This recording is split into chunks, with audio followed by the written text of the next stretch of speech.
प्राणनाथ प्यारे, बोलो श्री सद्गुरु महाराज की।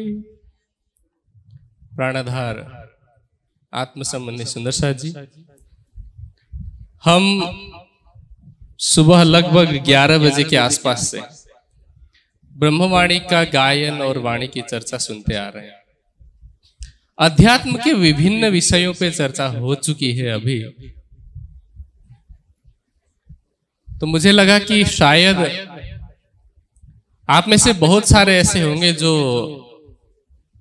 पहली बार वाणी की चर्चा को सुन रहे होंगे, या निजानंद दर्शन, जिसको पीछे निजानंद संप्रदाय भी लिखा है, इसके सिद्धांत को जानने और समझने का प्रयास कर रहे होंगे।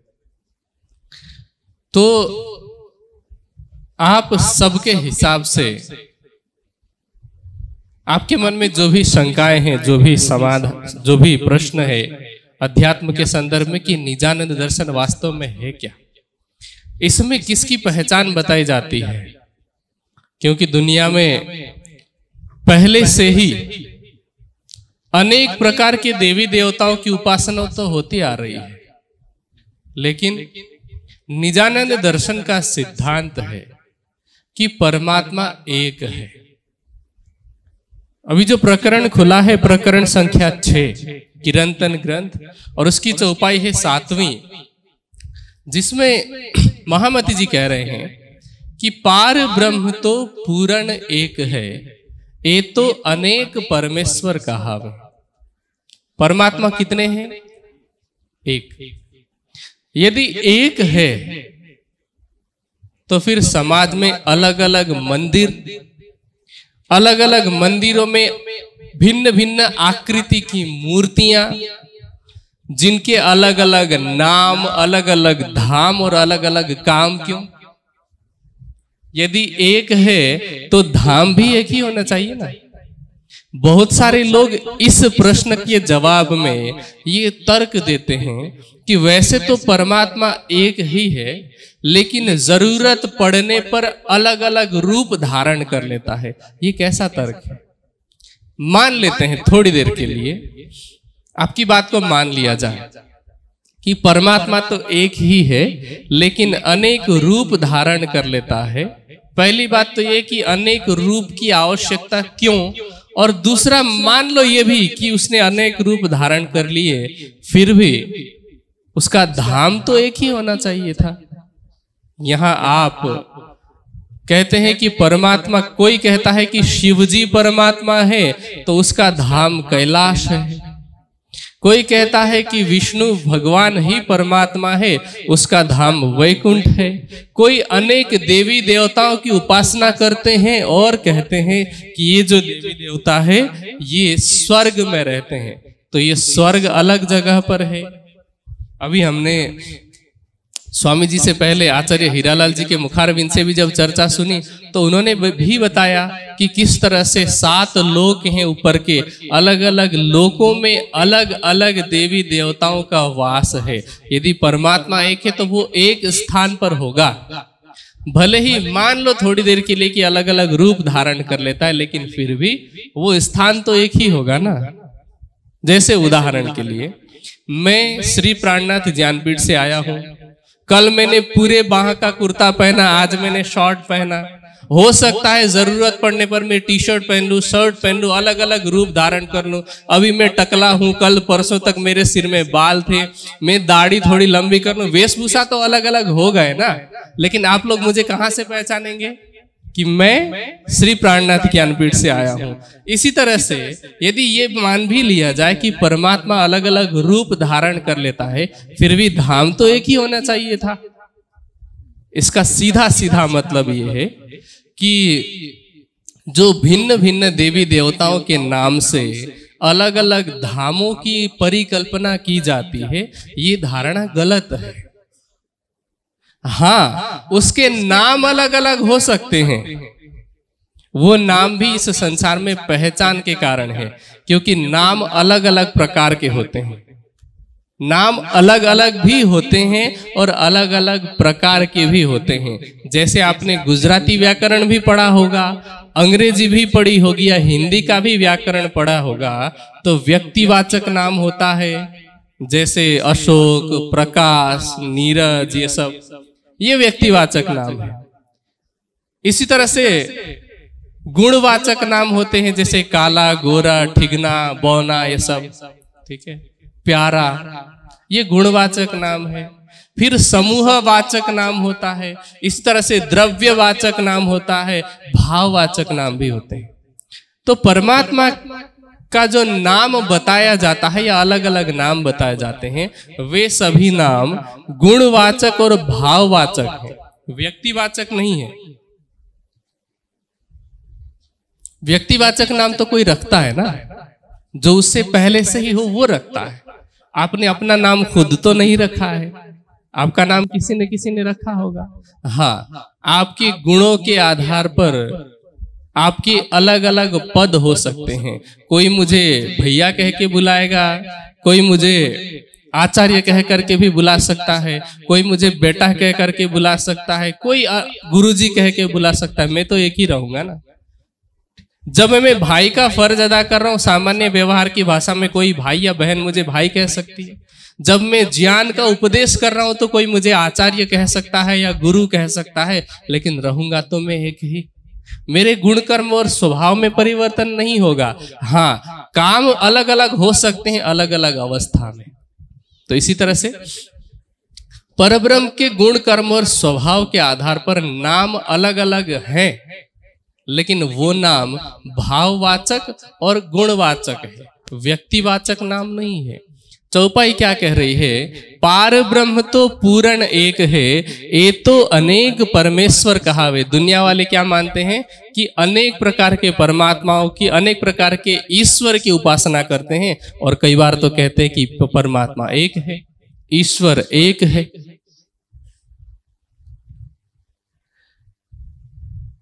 कोई व्यक्ति शिवजी के मंदिर में जाता है तो वहां पर वो शिव की आकृति, कहीं वो फोटो देखेगा, कहीं शिवलिंग देखेगा, तो जैसे ही शिव जी का नाम जहन में आता है तो क्या सोचता है कि अच्छा, शिव मतलब पार्वती के पति, गणेश और कुमार कार्तिकेय के पिता, उनके गले में सर्प है, सिर में से गंगा बह रही है, चंद्रमा है, हाथ में त्रिशूल है, और नंदी की सवारी करते हैं, कैलाश में रहते हैं। इस तरह का भाव आता है। जब वो विष्णु भगवान का नाम सुनता है तो क्या समझ में आता है? लक्ष्मी जी के वह पति हैं, वैकुंठ में रहते हैं, 4 हाथ है जिनमें शंख चक्र गदा और पद्म है।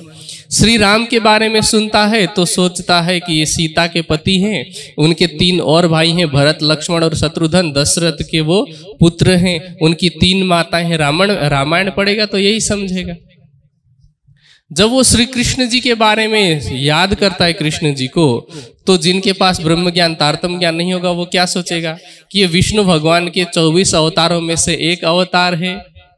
इनका विवाह रुक्मिणी के साथ हुआ था, राधिका इनकी प्रेमिका के रूप में थी। इन्होंने, इनकी 8 पटरानियां थी। ये पहले ये जन्म लिया इन्होंने मथुरा में, और बाद में जाकर के द्वारका में राज्य किया। इस तरह से पूरी घटना याद करेगा। हनुमान जी के बारे में सोचेगा तो कहेगा कि अच्छा, ये वानर थे, राम के सेवक थे, हाँ, जन जन की इच्छा पूरी कर लेते हैं, हमें बल प्रदान करते हैं, इस तरह से सोचता है। गणेश जी के बारे में सुनते ही सूंड वाला, हाथी वाला, एक दंत, दयावंत, 4 भुजाधारी रूप याद आता है। जब एक एक नाम याद करने से अलग अलग रूप याद आ रहे हैं, अलग अलग कैरेक्टर आपको दिख रहे हैं, तो आप ये कैसा कह सकते हैं कि वो सब एक ही परमात्मा के अलग अलग रूप हैं? नहीं कह सकते ना। इसका मतलब क्या हुआ कि ये अलग अलग हैं और ये परमात्मा नहीं है।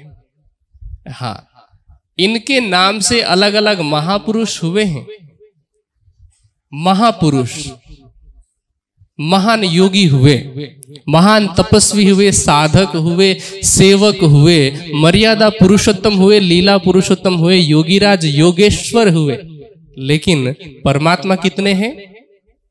पार ब्रह्म तो पूर्ण एक है, ये तो अनेक परमेश्वर कहावे। अनेक पंथ सब जुदे जुदे। पंथ मतलब रास्ता। कहते हैं कि दुनिया में जितने संप्रदाय हैं वो सभी परमात्मा को पाने के अलग अलग रास्ते हैं, मंजिल सबकी एक ही है, ऐसा कहते हैं। अब सोचिए कि पहले ही ये अब तक की मेरी इतनी बातों से स्पष्ट हो गया कि यहाँ तो मंजिल ही अलग अलग है। सबके धाम अलग अलग हुए कि नहीं हुए? कोई स्वर्ग में है, कोई वैकुंठ में, कोई कैलाश में, कोई इसी संसार में अलग अलग स्थान में रह रहा है। गुजरात में तो आप देखेंगे कि इतने सारे देवी देवता, जब मैं कई बार यात्रा कर रहा होता हूँ गुजरात में, बस में बैठा हूँ तो मैं वहां से गाड़ियों को देखता हूँ, कहीं पे आई श्री खोड़ियार का नाम लिखा होता है, कहीं कोई हिंगलाज देवी का नाम लिखा होता है, कहीं कोई बापा का नाम लिखा होता है, अलग अलग देवी देवताओं का नाम लिखा होता है, जिनका आधार क्या है? कोई किसी ग्रंथ में उनका नाम उपलब्ध नहीं होता है। 4 वेद, 6 दर्शन, 11 उपनिषद मूल और साथ में 108 उपनिषद हैं, उनमें कहीं भी इन सभी देवी देवताओं का नाम नहीं है। और बहुत सारे देवी देवता तो ऐसे हैं जिनका नाम पुराणों में भी नहीं है, फिर भी हमने कल्पना कर रखी है। और जहां जहां आप जाएंगे हर गांव में अलग अलग कुल देवी अथवा कुल देवता की कल्पना की जाती है और कहते हैं ये हमारी रक्षा करेंगे। सोचिए, आप सब तो यहाँ पर अधिकतर लोग किसान बैठे हैं ना, खेती करते हैं, पेड़ पौधे लगाते हैं। आपने कोई पेड़ लगाया, कोई पौधा लगाया, उसमें यदि पानी देना हो तो आप जड़ में डालते हैं या फिर मोटर से पत्तों को धोते हैं? क्या करते हैं? जड़ में पानी डालते हैं। अच्छा, जड़ में पानी डालने के बाद कोई ये सोचता है कि अरे मैंने पत्तों को तो पानी दिया नहीं है, पत्ते सूख जाएंगे, या डालियों को तो पानी नहीं दी है, डालियां सूख जाएंगी, ऐसा कोई सोचता है? क्या किया जाता है कि जड़ में पानी डाल दिया तो सब में पहुंचेगा। एक हिंदुस्तानी भाषा में एक कहावत कही जाती है कि हाथी के पांव में सबका पांव है, क्योंकि हाथी सबसे बड़ा है, उसके पांव का नाप ले लिया तो इसका मतलब है कि सभी उससे छोटे होंगे। साधुओं का कथन है, एक साधे सब सधे, सब साधे सब जाए। आज हिंदू समाज का पतन क्यों हो रहा है?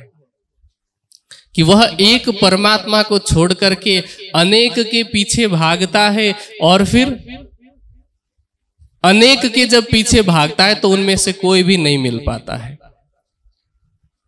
और मैं सिर्फ हिंदू समाज की बात नहीं कर रहा हूं, प्रत्येक वह समाज जो एक चेतन परमात्मा को छोड़ करके, धर्म ग्रंथों के वास्तविक आशय को छोड़ करके, धर्म क्या कहता है उसको छोड़ करके अनेक के पीछे भागता है, या फिर किसी संसारी गुरु के पीछे, किसी संसारी तथाकथित विद्वान के पीछे भागता है, तो चाहे वो कोई भी समाज हो उसका पतन निश्चित है।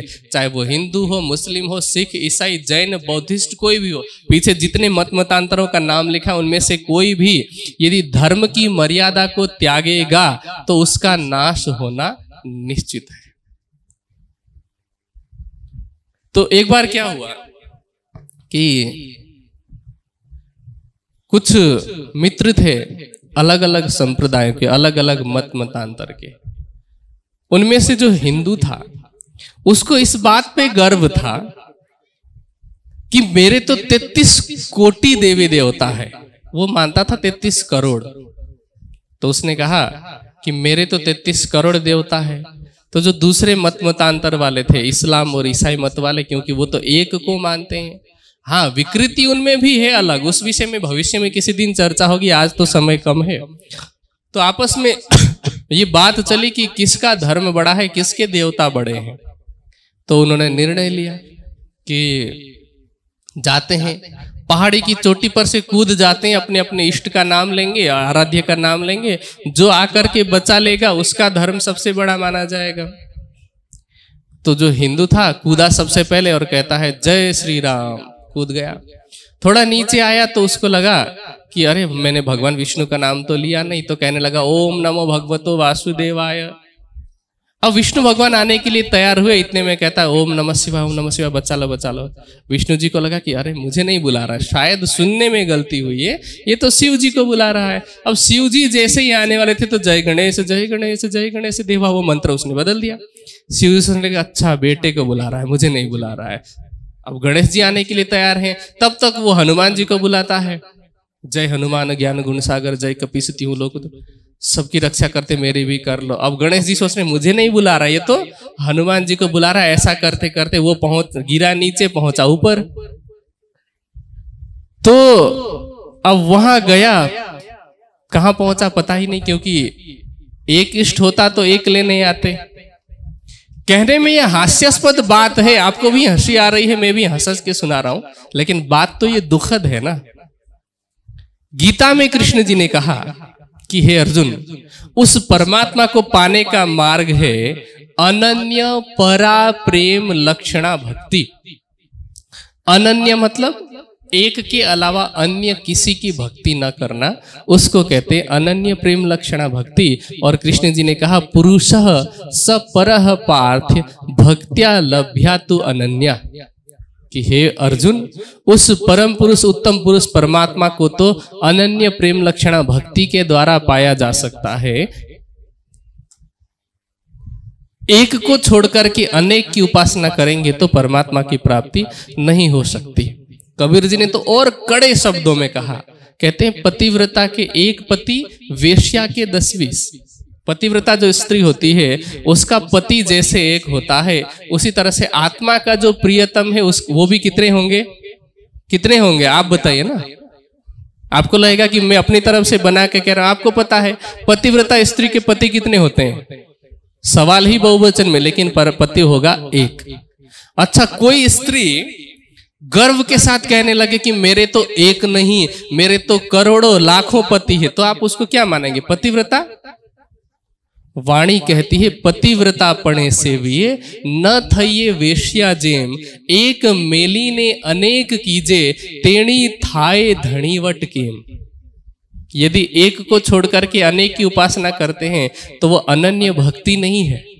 ये तो एक दुनिया में लालच हुआ ना, कि इसको भी खुश करके रखेंगे, उसको भी खुश करके रखेंगे। और सीधी साफ बात यह है कि जो सबका होना चाहता है, जो सबका होता है वो किसी का नहीं होता है।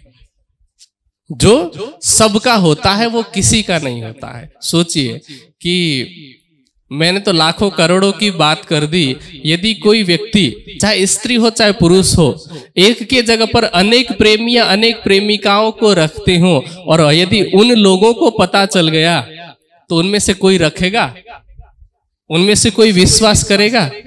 सीधी साफ बात है। तो सोचे कि संसार के प्रेमी प्रेमिका ये सहन नहीं कर सकते, तो जो आत्मा का प्रियतम होगा वह, उसकी आत्मा अनेक के पीछे भागे, अनेक के साथ संबंध रखे, ये कैसे सहन कर सकता है?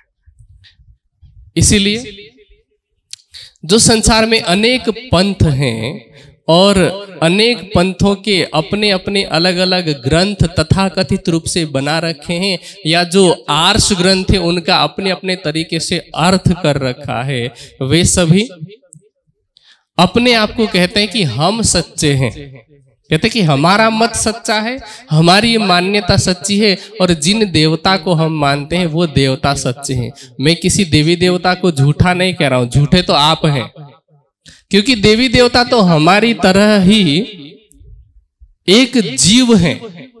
हाँ, ये अलग बात है कि वो हमसे श्रेष्ठ हैं।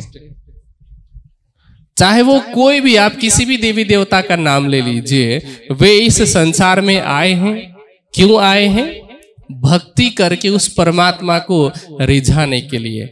आप जब विष्णु पुराण पढ़ते हैं तो वहां पर देवी देवताओं का कथन उसमें दिखाया गया है, बताया गया है, जिसमें कहते हैं कि गायन्ति देवा किल गीत कानी धन्यः तुते भारत भूमि भागे, स्वर्गा पवर्ग पदमार्ग भूते भवन्ति भूयः पुरुषः सुरत्वा। कि स्वर्ग के देवी देवता भी इस भारत भूमि में आने के लिए लालायित होते हैं, क्योंकि उनको पता है कि भारत भूमि में उस परब्रह्म का ज्ञान आने वाला था जो अब आ चुका है, और उस ज्ञान के आधार पर वो भी उस परमात्मा की भक्ति करके उसको रिझा सकते हैं, उसको प्रसन्न कर सकते हैं, पा सकते हैं।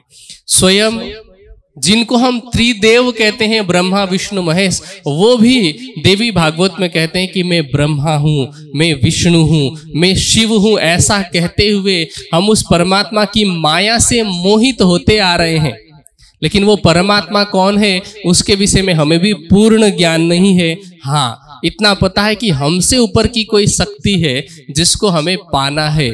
तो ब्रह्मा जी चारों वेदों के द्वारा उस परमात्मा की स्तुति करते हैं, विष्णु भगवान उस परमात्मा की ध्यान करते हैं और बीच में डिस्टरबेंस ना हो इस वजह से लक्ष्मी जी को धरती का दौरा करने भेज देते हैं। और शिव जी की तो आपने जहां कहीं भी फोटो देखी होगी, उनको आप आंख बंद किए हुए ध्यान अवस्था में देखते हैं। कुछ लोगों को मैंने पूछा कि आप बताइए कि ये ब्रह्मा विष्णु महेश किसकी उपासना करते हैं, किसकी भक्ति करते हैं? पुराणों में तो लिखा है, तो कहते हैं कि तीनों एक दूसरे का ध्यान करते हैं। क्यों भाई, क्यों?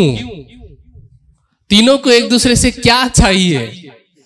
ऐसा नहीं है, वो तीनों उस परमात्मा की भक्ति करते हैं, तभी तो उन्होंने देवी भागवत में, माहेश्वर तंत्र में, पुराण संहिता में, बृहद सदाशिव संहिता में, इन सभी ग्रंथों में स्पष्ट कह दिया कि हम उस परब्रह्म को पाना चाहते हैं। और सिर्फ परमात्मा को ही नहीं, उस परब्रह्म की आह्लादिनी शक्तियां जिनको हम ब्रह्ममुनि कहते हैं, उन ब्रह्ममुनियों के भी चरण रज हम पाना चाहते हैं, जिसके लिए ब्रह्मवाणी कहती है चरण रज ब्रह्म सृष्टि के खोज थके त्रैगुण। भागवत में लिखा है कि भगवान जी कहते हैं कि ब्रह्ममुनि मुझे सभी से प्रिय है, यहाँ तक कि मेरी खुद की आत्मा से भी प्रिय है, और उनकी चरण धूलि पाने के लिए मैं हमेशा उनके पीछे पीछे घुमा करता हूँ। तो वे ब्रह्ममुनि और वो ब्रह्म एक है, इसलिए चौपाई कह रही पार ब्रह्म तो पूर्ण एक है। अब आगे कहते हैं अनेक पंथ सब जुदे जुदे और सब कोई शास्त्र बुलावे। सभी कहते हैं कि हम तो शास्त्रों से बात करते हैं,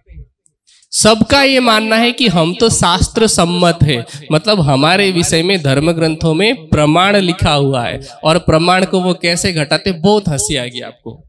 देखिए, हर भाषा में एक शब्द के अनेक अर्थ होते हैं, और कई बार तो वो अर्थ नहीं भी होता है तो भी घटा लेते हैं। जैसे एक उदाहरण के लिए, शिव जो शब्द है, शिव जी कहते हैं ना, शिव शब्द है संस्कृत भाषा के शिबु कल्याणे धातु से बना हुआ है। शिबु कल्याणे का मतलब होता है कि शिव शब्द का अर्थ हुआ जो सबका कल्याण करे, उसको कहा जाता है शिव। तो सबका कल्याण करने वाला तो एक परमात्मा है, क्योंकि इस ब्रह्मा विष्णु महेश जिनको हम शिव जी कहते हैं, वे भी तो अपना कल्याण पाना चाहते हैं। तो सबका कल्याण तो एक परमात्मा कर सकता है। उसकी उपासना में वेदों में शिव शब्द का प्रयोग किया गया है। ठीक है, विस्लरी व्याप्तो धातु से विष्णु शब्द बना है, उसका अर्थ होता है जो सब में व्यापक हो। तो उस परमात्मा की सत्ता इस संसार के कण कण में व्यापक है, इसके लिए विष्णु शब्द का प्रयोग हुआ है। तो वेद में विष्णु शब्द भी मिलेगा, वेद में शिव शब्द भी मिलेगा, लेकिन वो सभी किसके लिए प्रयोग हुआ है? जैसा मैंने पहले ही आपको कहा था कि परमात्मा के भाववाचक गुणवाचक नाम है। तो परमात्मा का गुण है सत्ता से सब में व्यापक है, जो सबका कल्याण करता है। तो कल्याणकारी होना उसका गुण है, जिसको कुरान में अल रहीम अल रहमान कहा गया है, सबके ऊपर रहम करने वाला, कृपा करने वाला। तो वो जो परमात्मा है उसके लिए इन शब्दों का प्रयोग हुआ है। लेकिन हमने क्या किया, विष्णु शब्द में कल्पना कर डाली कि शंख चक्र गदा पद्म में। देखो, वेद में तो विष्णु भगवान की स्तुति है, वेद में तो शिव की स्तुति, और यहां तक एक वेद में मंत्र आता है, उसमें मंत्र में स्पष्ट रूप से कहा है कविर मनीषी परिभू स्वयंभू। उसमें शब्द है कवि। कवि ही मतलब होता है कवि, कवि शब्द है। कवि का मतलब होता है ज्ञानी, जो सबको ज्ञान दे रहा है, ऐसा परमात्मा। और उसमें विसर्ग है। अब विसर्ग को संस्कृत व्याकरण के हिसाब से र हो जाता है, तो शब्द बनता है कबीर, और आगे शब्द है मनीषी। तो कबीर पंथियों ने क्या कहा कि देखो, वेदों में तो कबीर शब्द का वर्णन किया है। कबीर में और कबीर में फर्क है, व और ब में फर्क है कि नहीं? फर्क तो है ना। जैसे मैं यदि ये कहूं कि एक शब्द है वेद, शुद्ध है कि अशुद्ध? वेद कहूंगा मैं तो शुद्ध होगा, अगर मैं कहूं कि वेद तो क्या होगा? वो अशुद्ध होगा। व और ब में बहुत बड़ा फर्क होता है। एक शब्द के प्रयोग से भी अर्थ भाव बदल जाता है। तो वहां कवि शब्द है, विसर्ग से र लग गया तो लोगों ने कह दिया कि यहां तो कबीर का वर्णन है। इसी तरह से वेद में माता, दादी और परदादी के लिए 3 शब्दों का प्रयोग हुआ है, अम्बा, अंबिका और अम्बालिका। अब लोगों ने क्या सोचा, जो शाक्त मत के लोग हैं उन्होंने सोचा कि देखो इनमें तो अम्बा, अंबिका, अंबिका कहते हैं वो लोग दुर्गा के लिए प्रयोग करते हैं, देवी के लिए प्रयोग करते हैं, तो कहते हैं कि देखो वेदों में तो अम्बा, अंबिका, अम्बालिका देवियों का नाम है, जबकि यहाँ अम्बा, अंबिका और अम्बालिका माँ, दादी और परदादी के लिए प्रयोग हुआ है।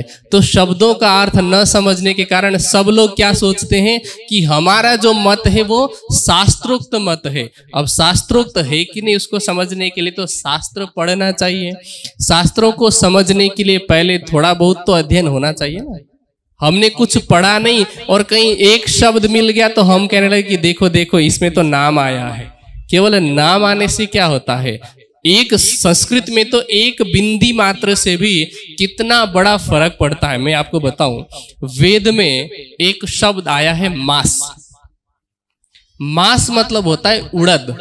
उड़द तो पता है ना, उड़द की दाल जो हम खाते हैं, तो उड़द के लिए मास शब्द का प्रयोग हुआ है और कहा गया है कि जो व्यक्ति बीमार है, कमजोर है, उसको उड़द की दाल दिया जाए क्योंकि उसमें प्रोटीन भरपूर मात्रा में होती है।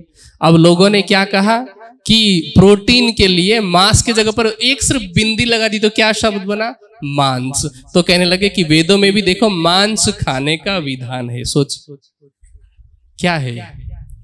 तो इसलिए शास्त्र में लिखा है या नहीं लिखा है इसके लिए पहले तो पढ़ना पड़ेगा, और पढ़ने के बाद भी समझ में आए इसके लिए तो थोड़ा बहुत व्याकरण का तो ज्ञान होना चाहिए। गुरु परंपरा में रह करके कुछ तो सीखना चाहिए। यदि हम नहीं सीखेंगे तो क्या होगा, अनेक मत मतांतरों के पीछे लगे रहेंगे, और जब हम अनेक के पीछे लगेंगे तो क्या होगा, हम एक जगह पर तो कभी भी नहीं पहुंच पाएंगे। आज हिंदू कभी इस मंदिर में जाता है, कभी उस मंदिर में, कभी तो मंदिर भी नहीं, किसी पेड़ की पूजा कर रहा है, किसी नदी नाले की पूजा कर रहा है, किसी ने सड़क के किनारे यदि कोई पत्थर हो और पत्थर में कोई पान खा करके यदि थूक भी देता है, लाल दिखता है तो लगेगा कि अरे ये तो पत्थर, इसमें चंदन है और ये तो भगवान निकल गए। मैं एक सच्ची घटना बताता हूं, नाम नहीं बताऊंगा कहाँ की है। आज से लगभग 40-50 साल पुरानी घटना, इसको मेरे पिताजी ने मुझे सुनाया था और उन्होंने प्रत्यक्ष देखा कि जब वो कॉलेज में पढ़ते थे तो उनके कुछ दोस्तों ने क्या किया कि चना होता है ना, चने को एक परात में भिगोया और जमीन खोद करके नीचे डाल दिया, ऊपर से ढक दिया पुराल इत्यादि से, उसके ऊपर एक पत्थर गाड़ दिया और प्रतीक्षा करने लग गए। अब चना जैसे भीगता है उसकी आकृति बढ़ती है, तो चना फूलने लगा, तो पत्थर धीरे धीरे जमीन से बाहर निकला और उन्हीं में से एक व्यक्ति ने अफवाह फैला दी 2-4 लोगों के बीच में कि देखो शिवजी प्रकट हो रहे हैं। 2-4 रुपए चढ़ा भी दिए। अब लोगों को लगा कि अरे आज 2 इंच है, अगले दिन 6 इंच ऊपर आए, तो क्या लगा देखो शिवजी सच में प्रकट हो रहे हैं। जैसे जैसे चना फूलता गया शिवजी वैसे वैसे बाहर आते गए। अब वहां लोगों की भीड़ इकट्ठी हो गई, पैसे चढ़ाने लग गए। अब कुछ दिनों के बाद में तो भंडा फूटना ही था, तो भंडा फूटने से पहले जिन लोगों ने ये सब किया था पैसे इकट्ठा किया, पिकनिक के लिए चले गए। हुआ तो हिंदू मत की जो दुर्दशा है उसके होने का ये कारण है कि उसने एक परमात्मा को छोड़ करके अनेक की उपासना वो करने लग गया। हमें एक परमात्मा की उपासना करनी चाहिए। हाँ, ये अलग बात है कि कई लोगों के मन में सवाल होता है कि आप लोग दूसरे देवी देवता की निंदा क्यों करते। मैंने अब तक किसी भी देवी देवता की निंदा की नहीं की। मैंने सच्चाई बताई, कमी आप लोगों की है। देवी देवता तो स्वयं उस परमात्मा का ध्यान करते हैं, हमें उनकी पूजा करनी चाहिए। भक्ति नहीं कह रहा मैं, पूजा। पूजा का मतलब होता है यथा योग्य व्यवहार करना, जिनके साथ जैसा व्यवहार करना चाहिए वैसा व्यवहार करना, उसको कहा जाता है पूजा। तो देवी देवताओं की वास्तविक पूजा क्या है? उनके चरित्र को अपने जीवन में अपनाना, ये उनकी पूजा है। जिस तरह से शिवजी 60 हजार वर्षों की समाधि लगाते हैं, हम 60 मिनट भी कर लें यदि, तो वो उनकी वास्तविक पूजा हुई। समझ रहे? मर्यादा पुरुषोत्तम राम की वास्तविक पूजा क्या है? कि जैसे उन्होंने पिता के प्रति कर्तव्य को निभाया, भाई के प्रति कर्तव्य को निभाया। आज यहाँ पर क्या होता है कि हम पुजारी तो राम के बनते हैं, लेकिन यदि जमीन का बंटवारा करना हो, 4 बीघा जमीन हो, 2-2 बीघे बंटवारा करना, और गलती से भी पटवारी ने वो जो रेखा है, जो मेड़ है, वो आधी फीट भी नहीं कहूंगा मैं, 1 इंच जमीन भी यदि एक भाई का दूसरे भाई की तरफ चला जाता है तो उनमें झगड़ा होगा कि नहीं? मर्यादा पुरुषोत्तम राम ने अपने एक भाई की खुशी के लिए संपूर्ण राज्य का दान दे दिया। तो यहाँ राम की पूजा का मतलब क्या है? कि भाई भाई में आपस में प्रेम हो, पिता पुत्र में प्रेम हो, मर्यादा पुरुषोत्तम राम की तरह समाज के लिए कार्य करें, एक पत्नी व्रत होकर के रहें, तो ये उनकी पूजा है। तो महापुरुषों के गुणों को अपने जीवन में अपनाना है, एक परमात्मा को अपने हृदय में बसाना है, उनकी भक्ति करनी है। यही वास्तव में परब्रह्म की प्राप्ति का एकमात्र मार्ग है। इतना कहते हुए मैं अपनी वाणी को यहीं पर विराम दूंगा, समय पूरा होता है।